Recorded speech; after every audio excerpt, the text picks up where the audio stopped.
Bonjour, bienvenue dans le podcast L'histoire des Germains, des Francs et des Mérovingiens. Je m'appelle Xavier. Et je m'appelle Romain. Abonnez-vous à notre podcast sérieux, mais pas trop, conçu pour les passionnés d'histoire, qui veulent tout comprendre sur ces peuples, leurs aventures, leurs coutumes et leurs territoires durant le premier millénaire. Retrouvez-nous sur les réseaux sociaux Facebook et Instagram et sur notre site internet à meropodcast.fr. Et n'hésitez pas à nous faire part de vos commentaires ou à nous donner des étoiles sur votre plateforme de balado favorite. Ceci est l'épisode 41. Francs contre Goths, match aller. À la suite du triomphe spectaculaire de Mérobeau en 377, les Francs d'Empire font leur grand retour au premier rang dans l'histoire romaine. Une bonne vingtaine d'années de disette dans les textes à leur sujet qui va prendre fin, juste après que notre homme se sorte mystérieusement de la pagaille générale de 375-376.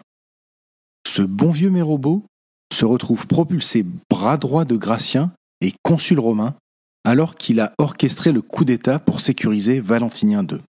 Allez comprendre.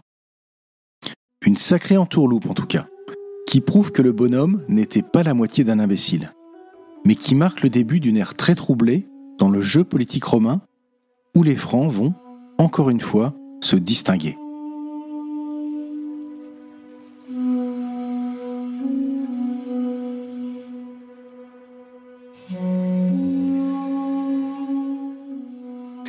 Est-ce que c'est le triomphe de Mérobeau qui explique le retour des Francs dans le haut commandement impérial en suivant les textes dès la fin des années 70 ? Peut-être. Alors, l'Empire romain a toujours de nouveaux problèmes militaires sur les bras, qui nécessitent de recruter continuellement des officiers barbares, prêts à se distinguer, et ce, quelle que soit leur origine.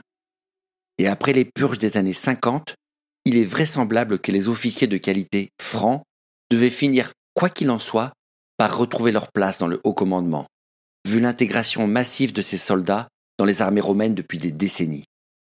Mais plusieurs historiens suggèrent que cette réapparition d'autres Francs fin des années 70 peut être liée à la carrière météorique de Mérobeau, dans un mouvement classique de réseau communautaire ou familial. En gros, un premier Franc réussit à se hisser dans la pyramide en s'appuyant sur un réseau constitué d'autres Francs, des fidèles qui l'ont aidé et qu'il récompense en retour, en leur donnant à eux aussi des places de choix à ses côtés, et ainsi de suite. C'est une forme de clientélisme aussi vieille que le monde que de créer son bloc compact de supporters dédiés, souvent ethniquement ou géographiquement connectés. Un bloc qui vous est 100% acquis, qui vous défend et que vous défendez en retour. Et le phénomène n'est sûrement pas unique aux Francs, mais vu que l'étoile du moment s'appelle Mérobeau, on peut imaginer qu'il a été à la manœuvre pour faire éclore de nouveaux poussins Francs d'Empire dans son sillage. Et le nouvel homme qui apparaît dans notre histoire s'appelle Ricomère. Né sans doute autour des années 330-340, ce Franc d'Empire est considéré par certains historiens comme le fils d'un certain Teutomère, lui-même ancien officier général ayant servi sous Constantin et Julien. Mais c'est une hypothèse seulement, rien de très sûr là-dessus, même si on peut supposer qu'être fils d'un officier supérieur est souvent un tremplin pour recevoir une bonne éducation et commencer sa carrière militaire directement dans le corps des officiers. Comme l'a d'ailleurs prouvé superbement Sylvain, arrivé à un très haut grade très jeune à la suite de son père, lui-même officier supérieur chez Constantin le Grand, si vous vous rappelez. Ricomère va faire son apparition à partir de 377 dans les textes, comme un militaire talentueux et loyal, au service de Gratien et déjà haut placé dans la structure romaine en tant que comte des domestiques. En clair, il est l'officier supérieur en charge d'unités d'élite agissant comme garde personnel de l'empereur. Un rôle prestigieux dans la hiérarchie militaire, juste en dessous des généraux du corps d'armée qu'on appelle maître de la milice ou, un cran en dessous, maître de l'infanterie et de la cavalerie, comme les Mérobeau et autres Sébastien. Et en plus de tout ça, il a un nom qui déchire Ricomère. Ric ou Rich, c'est probablement un suffixe désignant la puissance dans les langues germaniques et qui donnera plus tard Reich en allemand moderne. Et oui, je sais, ça fout tout de suite un peu plus les jetons. On n'est pas dans une version des Simpsons où Homer serait plein aux as, parce que mer, ça veut dire brillant. Un suffixe ou préfixe qu'on trouve dans mérobo ou dans mérovingien par ailleurs. Pour le haut, on ne sait pas trop. Une belle carrière donc, dont on entend parler en 377. Il faut dire qu'il y a toujours matière à s'occuper pour un officier un peu ambitieux et talentueux dans l'Empire romain de l'époque. Ce n'est pas comme si on manquait d'ennemis à affronter en cette deuxième partie de IVe siècle à Rome. Alors, paradoxalement, malgré la décennie troublée du règne de Valentinien Ier et la transition bancale du pouvoir vers Gratien, la situation semble se stabiliser à l'ouest en 377. Le nouvel empereur semble s'établir comme souverain de sa partie d'empire, un peu contre toute attente. Il faut dire qu'il a su établir sa légitimité puisqu'il a le soutien de son oncle Valens, l'empereur de l'Est, et apparemment de l'armée, avec le ralliement de Mérobo et des troupes de Pannonie. Et puis, en s'occupant sérieusement de l'éducation de son demi-frère Valentinien II, qu'il prend sous sa protection, et en s'arrangeant avec la belle Justine, qu'il a laissé diriger l'Italie à partir de Milan, il a désamorcé la menace de ce côté-là. En plus, Gratien s'est marié avec la dernière fille du redoutable Constance II, une certaine Flavia, née juste après la mort de l'empereur, qu'on croyait stérile, dans une belle ironie du sort si on repense aux tourments causés par l'héritage qu'il a dû laisser à Julien faute de mieux. Flavia est donc épousée lorsqu'elle atteint ses 12 ans avec l'adolescent Gratien, histoire de rallier tous les clans et familles importants de l'Empire sous ce nouveau couple. Enfin, pour la question religieuse qui déchire l'Empire depuis 50 ans, Gratien, chrétien nicéen fervent, favorise plutôt une détente générale sur ces questions entre les différentes factions, politique qu'il affermira 2 ans plus tard en promulguant un édit de tolérance générale. Donc, de bons débuts pour Gratien, qui, du haut de ses 17 ans, a su prendre le relais de son père avec les bons choix politiques, même si la question de son contrôle réel sur l'armée et de sa partie d'empire reste posée. Est-ce que c'est vraiment lui qui décide, ou plutôt ses conseillers, avec Mérobo entre autres à la manœuvre? C'est difficile à dire. En tout cas, à l'Est, c'est une toute autre histoire pour Valens, qui, décidément, n'arrive pas à s'extraire des problèmes, et plus particulièrement avec les Goths, les voisins du Danube, qui semblent véritablement empoisonner son règne. Alors, vous rappelez-vous la dernière fois qu'on a parlé sérieusement des Goths? Eh oui, ça date en effet de l'épisode 11 sur la bataille des Abribus. La bataille d'Abritus en 250, oui je sais. C'est aussi un super moyen mnémotechnique. C'était tout au début de l'aventure des Francs. Ils avaient réussi à faire un strike en écrasant l'armée romaine et en dézinguant l'empereur Trajandès et son héritier, tout en descendant du bus. Mais c'était il y a déjà 100 ans maintenant. Et peut-on dire d'ailleurs qu'on parle vraiment du même groupe de tribus quand on parle des Goths? Sont-ils seulement encore voisins des Francs? Comme avec tous les peuples barbares germaniques ou non, il faut être très prudent sur les identités associées à chaque peuple. Alors oui, la confédération des Goths qui vit sur les bords de la mer Noire en cette deuxième moitié du IVe siècle est d'une certaine façon l'héritière de la troupe du roi Cniva de 250, qui s'est distinguée sur les rives du Danube, mais très vaguement. Car la confédération gothique du IIIe siècle s'est fait massacrer par les empereurs soldats dans les années qui ont suivi la bataille d'Abritus, au point que les restes de cette confédération, un peu à l'image de leurs cousins germaniques de l'Ouest, se sont recomposés au fil du temps, au sein de 2 nouveaux peuples distincts vivant au bord de la mer Noire. Il y a ceux qu'on appelle les Tervinges et qui vivent sur le territoire de la Roumanie actuelle et leurs voisins les Greutong, qui vivent eux du côté de l'Ukraine. 2 nouveaux peuples connectés mais différents, nés de l'explosion de l'ancienne confédération et de l'intégration d'autres populations de la région. 2 peuples qu'on désignera plus tard, après pas mal de changements, sous les noms plus familiers à nos oreilles de Visigoths et d'Ostrogoths, dans les textes du VIe siècle. Et pour faire simple, on va garder ces noms plus populaires, même si ce n'est pas tout à fait exact de les désigner ainsi à ce stade de l'histoire, mais vous nous pardonnerez cette approximation. Alors, les rapports avec Rome sont restés complexes durant ce siècle de voisinage avec les Goths de la mer Noire, et en particulier leurs voisins directs que nous appellerons les Visigoths. Normalement, ces Visigoths sont un peuple fédéré avec Rome depuis le début du IVe siècle. C'est-à-dire que leurs chefs ont signé un pacte avec l'Empire pour servir d'État tampon sur le Danube contre rémunération. Ils contrôlent les routes commerciales et bloquent les raids ou migrations de tous les autres peuples de l'Est désireux d'aller goûter à la vie romaine, à commencer par les Ostrogoths. Un partenariat qui fonctionne partiellement depuis un siècle, avec une succession de périodes d'alliances et de tensions entre la superpuissance et son voisin et client barbare. Mais en 376, les Visigoths font face à un problème d'une toute autre ampleur que leur rapport de voisinage compliqué avec les Romains. Un problème dont on va un peu reparler dans ce podcast et qui s'appelle les Huns, qui font leur apparition autour de 370 dans les textes. Ah ben voilà, on a finalement des vrais barbares qui collent bien aux stéréotypes sanguinaires à souhait, du haut de leur monture et qui pillent tout sur leur passage, crament les villes, violent les femmes. Ça fait 40 épisodes qu'on attendait ça, Xavier. Ça va un moment les paysans à moitié romanisés qui se prennent gentiment la tête avec la garnison romaine de l'autre côté du Rhin. Nous, on veut des trucs sensationnels. Et enfin, là c'est sûr, on va avoir du sang, de la chic et des barbares. Oui, enfin, plus ou moins vu qu'un paquet de mythes et de légendes tourne autour des Huns. Mais c'est vrai que pour le coup, eux sont vraiment des barbares nomades.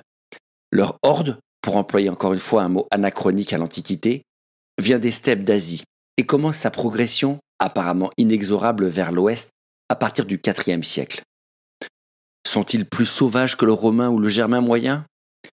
C'est carrément discutable, mais on y reviendra. Pour le coup, eux ne sont ni des germains ni des fermiers devenus pillards par opportunisme et à mi-temps.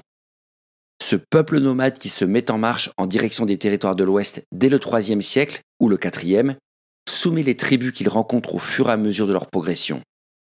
Et comme ce sont eux aussi de très grands pragmatiques, ils savent facilement intégrer les peuples qu'ils ont asservis pour augmenter la taille de leur groupe et se renforcer afin de s'attaquer à la prochaine cible plus grosse encore et ainsi de suite comme un effet boule de neige.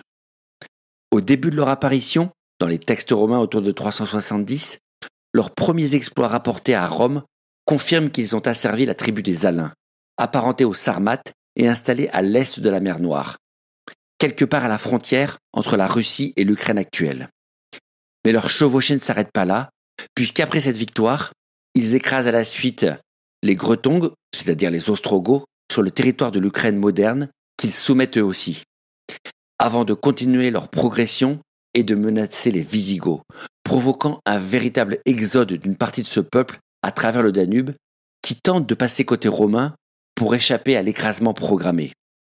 Alors, Rome a fait preuve d'une forme de bonté inhabituelle en acceptant qu'une partie d'entre eux, mais une partie seulement, s'installe en terre d'empire au cœur des Balkans. Des Visigoths donc, réfugiés politiques avant l'heure, qui promettent de se soumettre aux lois romaines et de servir en tant que soldats pour le comte de Valence. Ah oui, d'accord, c'était ça le deal. Une bonté des Romains, toute relative bien sûr. L'acceptation d'ego fait partie d'une stratégie classique de recrutement en masse. De barbares au kilo pour servir à l'économie et à la force militaire romaine. C'est pas du tout une fleur qu'ils leur font. Et puis surtout, leur aide est urgemment attendue dans le conflit du moment à l'Est. Mais ce que les grosses têtes de Constantinople ne réalisent pas encore, c'est que si les Visigoths sont là, c'est qu'il doit bien y avoir une bonne raison. Et cette raison, c'est un problème gigantesque en provenance des steppes de l'Est qui est sur le point de leur péter à la figure. Pas très visionnaire tout ça de la part de Valence, on dirait. Quoi qu'il en soit, dans la pratique, cette intégration massive de réfugiés goths ne va pas du tout marcher comme prévu. D'abord, parce que tout l'Empire et ses fonctionnaires n'adhèrent pas forcément à la vision altermondialiste de Valence, et notamment les populations locales. Les Goths sont tout de même des barbares, et depuis longtemps des ennemis, et qui se remarquent dans une région pas totalement dépeuplée non plus. Et puis, globalement, l'administration n'est ni très bien préparée pour prendre en charge des populations aussi importantes, ni très motivée. En clair, personne n'a vraiment bien planifié les modalités d'intégration d'une population de centaines de milliers d'hommes, de femmes et d'enfants en détresse sur un territoire romain. Et cerise sur le gâteau, si on peut dire, l'hiver qui suit leur intégration est apparemment très rude et provoque une véritable famine en 377 sur les terres occupées par les Visigoths. À leur demande de secours, les autorités romaines locales répondent avec une grande sagesse, en faisant exploser les impôts qu'ils exigent d'eux pour commencer, puis en les affamant en leur revendant les vivres à un prix exorbitant.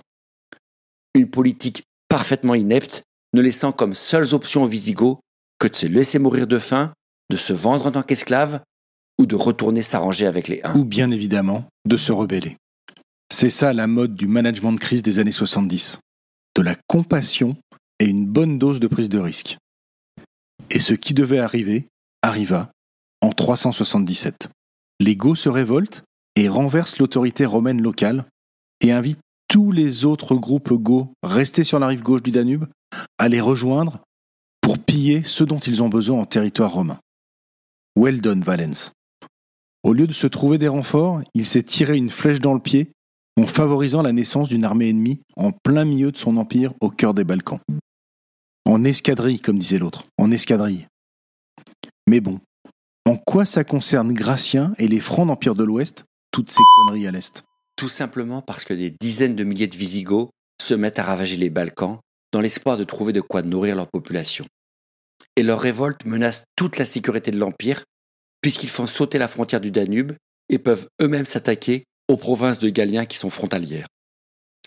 Et comme Valens se retrouve engagé loin à l'est, à des milliers de kilomètres du côté de la Mésopotamie, la solidarité entre empereurs, comme l'intérêt propre de Galien, le pousse donc à dériver des troupes de l'ouest vers la Bulgarie actuelle pour partir aider son collègue d'Orient en 377.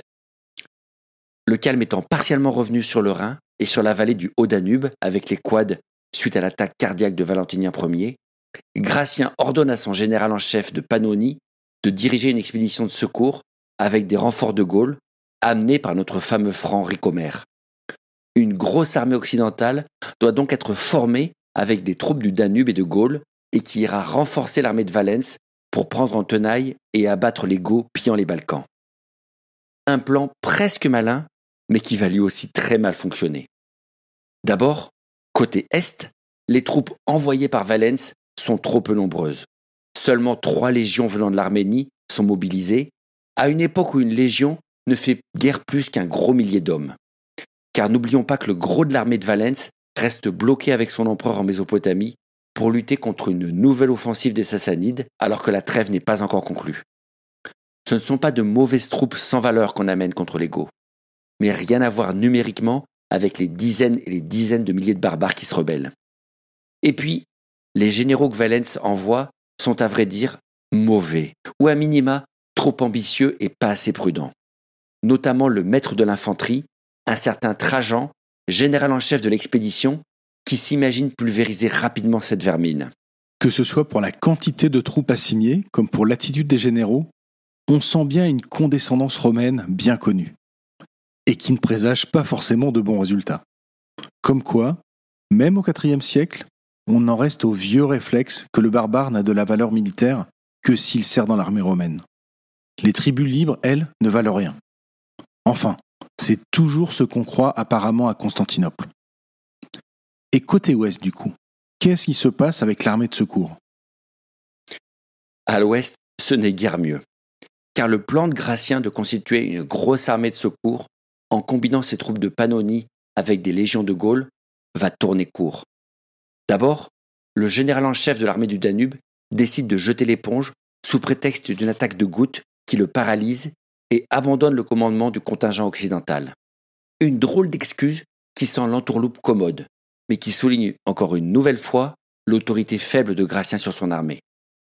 Quant aux renforts de Gaule, qui justement ont été confiés à notre nouvel officier franc d'Empire Ricomère, la désillusion est encore plus sévère, car la plus grande partie de sa troupe va l'abandonner avant même de faire sa jonction avec les Pannoniens. Son armée de secours se réduit comme peau de chagrin en quelques semaines avant même d'arriver sur le front Est. Et le pire, c'est que les troupes gauloises, probablement remplies majoritairement de francs d'Empire, n'ont pas déserté par manque d'argent ou de motivation devant une guerre difficile. Pas du tout. Les contingents venus du Rhin ont abandonné leur commandement sous l'incitation du marionnettiste de la décennie, l'homme qui tire toutes les ficelles à l'ouest, à savoir Mérobo lui-même.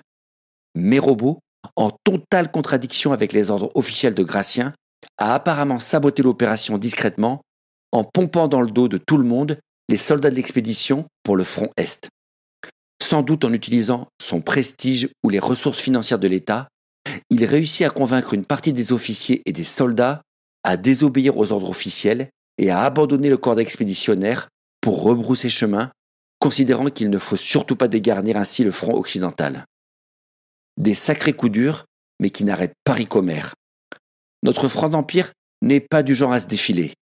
Il accepte le commandement de ce qui reste de troupes des deux armées et décide de les amener jusqu'en Orient malgré ses déboires pour remplir la mission qu'on lui a donnée, coûte que coûte. Et en dépit des pronostics, Ricci va les renvoyer chez leur mère. Heureusement que certains hommes de l'Ouest ont pu garder un minimum de sens de la discipline et de l'honneur. Ça change de la réputation habituelle des Francs, à qui l'on ne peut pas se fier. Non mais... Donc l'officier franc décide d'aller jusqu'au bout de sa mission. Et j'en suis sûr, Ricci va faire un duo d'enfer avec Valens. Par contre, l'histoire de Mérobo, c'est juste dingue. Comment est-ce qu'il peut tenter encore une fois une cascade pareille avec Gratien en défiant ses ordres? Dans le cas d'une guerre, ça s'appelle de la haute trahison quand même. Quoi qu'il en soit, Ricomère va mener sa mission à bien et ramener sa troupe jusqu'à celle des Orientaux pilotée par le maître de l'infanterie Trajan et en se plaçant sous son contrôle. D'abord, parce que cette guerre est celle de l'armée de Valens et que Gratien ne fait que contribuer avec des renforts. Et puis aussi, parce que dans la hiérarchie militaire un peu compliquée de l'Empire romain tardif, Ricomère, en tant que comte domestique, est moins gradé que le maître de l'infanterie Trajan. Trajan qui n'a au final, avec l'arrivée de Ricomère, qu'une force limitée à opposer aux Goths. Quelques milliers de soldats tout au plus, contre des dizaines de milliers d'ennemis, mais qu'il s'apprête à attaquer malgré tout. La prudence voudrait qu'on attende un peu plus de renforts, mais Trajan, lui, ne veut rien savoir, et se prépare à frapper la queue du convoi dès que les Goths se remettront en route, histoire d'avoir le dessus sur une armée ralentie par le butin et les civils. Sauf que la tactique n'échappe pas aux Goths. Barbares peut-être, mais pas si bêtes pour avancer sans protection en convoi et de se faire massacrer par une troupe de professionnels romains. Voyant l'approche des troupes de Trajan, les Goths décident de faire l'inverse du plan attendu en arrêtant leur marche et en se barricadant. Ils forment un véritable camp fortifié avec les chariots du peuple, positionnés en cercle, et de là commencent à rameuter tous les Goths de la région pour écraser les Romains par le surnombre qu'ils sont sûrs d'obtenir. Mais le changement de tactique des Visigoths ne fait pas flancher Trajan, qui se décide malgré tout pour l'attaque immédiate. On ne sait pas si Ricomère a donné son avis sur la situation tactique à Trajan. Mais les auteurs antiques le décrivent comme un militaire talentueux. Et il est donc assez probable qu'il ait dû s'interroger sur cette stratégie. Vu qu'à la base, attendre l'épuisement des ressources des Goths pour les affamer était une stratégie forcément payante et moins risquée. Et que très certainement, il ne partageait pas la condescendance des officiers de l'Est pour des barbares germaniques que lui a combattus toute sa vie d'officier. À mon avis, même si les textes ne le précisent pas, et c'est bien normal, je pense que Ricomère a dû se dire dans son fort intérieur « mais quelle bande de couillons !» Voire, il l'a peut-être exprimé haut et fort. Si on fait le postulat que les Germains pouvaient être aussi directs et cash que leurs lointains descendants allemands et hollandais modernes. Quoi qu'il en soit, Trajan décide de l'attaque frontale, massive, sans bénéficier ni de l'effet de surprise, ni de l'avantage du terrain, vu que les Goths sont légèrement en hauteur. Honnêtement, rien ne peut justifier tactiquement une tentative pareille de la part de Trajan, alors que le temps joue pour lui. Sinon l'envie de briller et la vieille confiance romaine dans leur supériorité tactique sur les barbares. Et à l'aube d'un matin de septembre 377, les deux armées s'avancent donc face à face sur un lieu dit les Saules, quelque part au sud de l'embouchure du Danube, dans la Bulgarie actuelle. Une mise en position ligne contre ligne, en terrain découvert et en bon ordre, pour trancher le différend entre les deux armées. Deux armées qui se retrouvent face à face, séparées par quelques dizaines ou centaines de mètres, et qui s'immobilisent en ce matin de septembre quelques minutes sous le contrôle de leur chef. Selon Alien Marcelin, les Goths se mettent à entonner des chants pour invoquer leurs dieux et leurs ancêtres, dans l'espoir de semer la confusion chez l'ennemi. Les Romains, eux, répondent de manière traditionnelle, par leur propre cri de guerre, qu'on appelle le baritus, littéralement le barrissement de l'éléphant. D'une seule voix, ils entonnent une note sourde basse, qu'ils font monter progressivement pour terminer en un rugissement énorme. Un cri de guerre apporté par les Germains de l'époque de Tacite et que les armées romaines ont fini par adopter. Car le début de bataille est d'abord un test moral, où chaque armée veut impressionner l'autre sur sa détermination et sa force, histoire de semer le doute afin qu'à la première défaillance, l'ennemi cède à la panique et que sa ligne de défense s'écroule. Et une fois la phase d'intimidation terminée, la bataille peut commencer, avec l'avance des deux lignes qui s'approchent l'une de l'autre à quelques dizaines de mètres pour lancer les armes de jet de part et d'autre. Javelot pour les Romains, pieu à la pointe durcie par le fer pour les Goths. Puis c'est la course de la dernière dizaine de mètres pour impacter l'ennemi avec la ligne de bouclier et engager la lutte au corps à corps. Ammien Marcellin va nous décrire une bataille sanglante, épique, d'une journée entière, avec les Romains sur le point de céder en début de journée, sur leur aile gauche, enfoncée, mais qui vont réussir à colmater la brèche avec des réserves et maintenir finalement leur ligne. Une journée complète de combats sans merci, sans pitié. Le chroniqueur nous décrit les têtes ouvertes en deux, à coups d'épée, les cavaliers transperçant les ennemis dans le dos avec leurs lances, les fantassins mutilant et achevant les hommes tombés au sol. Une boucherie sanglante où chaque camp tente de prendre l'avantage, mais sans succès. Une journée entière de sang, de terreur et de massacre, et qui finit simplement sur un match nul. À la nuit tombée, les Romains se retirent en bon ordre, mais après avoir subi des pertes significatives. Et les Goths retournent dans leur camp, avec eux aussi un nombre immense de soldats disparus dans cette bataille des Saules. Match nul donc, mais pas balle au centre, pour les Romains. Si le but était de terrasser la menace Goth, la bataille de 377 ne s'est absolument pas déroulée sans accroc. N'est pas Hannibal qui veut. Les Goths sont toujours une armée combattante, vivant en territoire romain, pas du tout mis sous contrôle. Donc les Romains n'ont rien réglé du tout. Est-ce vraiment un nul ou une victoire morale pour les Goths ? En tout cas, la bataille des Saules n'est qu'un premier round qui ne règle rien. Les Goths d'abord, si on y réfléchit, sont dans la même situation. Ils n'ont toujours pas de véritable solution pour nourrir et protéger leur peuple. Et le retour outre-Danube n'est sûrement pas une option non plus, avec l'avancée continue des Huns. Donc pour les Goths, on a gagné du temps, mais les perspectives restent très négatives. Mais c'est vrai, Rome n'a pas gagné non plus, car l'Empire d'Orient, qui espérait régler ce problème sur le Danube pour se concentrer sur la Mésopotamie, reste avec 2 fronts à couvrir pour le moment, ce qui met les ressources et les capacités de l'Empire à rude épreuve. Plus embêtant, on s'empresse de rejeter la faute de cet échec sur le commandement, ce qui constitue une raison bien commode pour expliquer une semi-défaite contre un peuple barbare. Sauf que c'est peut-être ça la plus grosse faute des Romains. Tout bonnement, refuser d'accepter qu'ils ne sont plus intrinsèquement tout-puissants en bataille rangée contre leurs ennemis barbares. La leçon devrait pourtant être comprise depuis plus d'un siècle d'affrontements, mais les succès passés en infériorité numérique continuent sans doute d'influencer de mauvaise manière le haut commandement romain. On refuse de réaliser que les Goths, comme les autres voisins barbares, sont devenus autre chose que des forces sauvages et désorganisées, incapables de faire face à la qualité et à l'organisation de la Légion romaine. Or, les Goths ont servi dans les armées de Rome, ont été équipés par Rome et ont rattrapé une grosse partie du retard tactique et technologique qui les séparait encore il n'y a pas si longtemps de l'Empire. C'est plus facile de blâmer la maladresse d'un commandant imbu de lui-même, mais vraisemblablement, le mal est plus profond.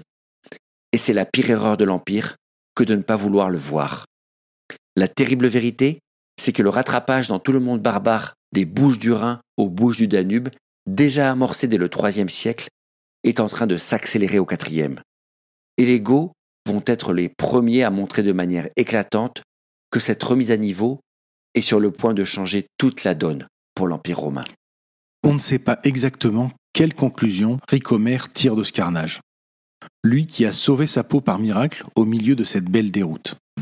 Sinon que sa mission initiale d'aider Valens et ses généraux à terrasser la menace Goth n'est pas remplie. Probablement qu'il refuse de rester sur cet échec, comme il a précédemment refusé d'abandonner sa mission malgré les trahisons successives du général Mérobeau. Pour lui, une seule option reste une fois l'armée romaine réorganisée et remise en ordre de bataille.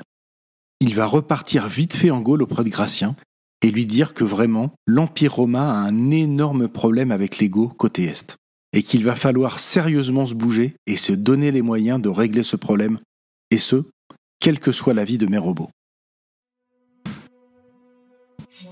Merci d'avoir écouté cet épisode de L'histoire des Germains, des Francs et des Mérovingiens, le podcast dédié à l'histoire de France durant le premier millénaire. N'hésitez pas à nous contacter sur meropodcast.fr@gmail.com et rendez-vous au prochain épisode.